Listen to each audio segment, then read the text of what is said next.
That's a gigantic number, $900,000 difference.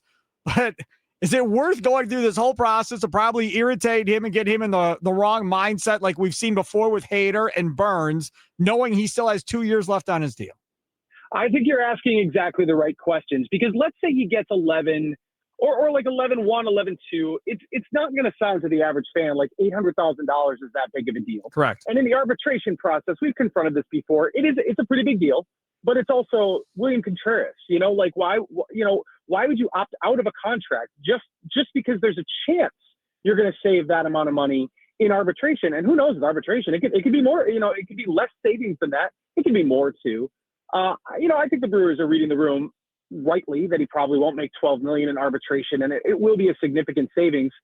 I think you're going to have to confront pretty quickly the way they operate, the way they've operated with Devin Williams and with Corbin Burns, not with Willie Adames, but with other players before him, is they don't let players get to that last year before they walk as free agents.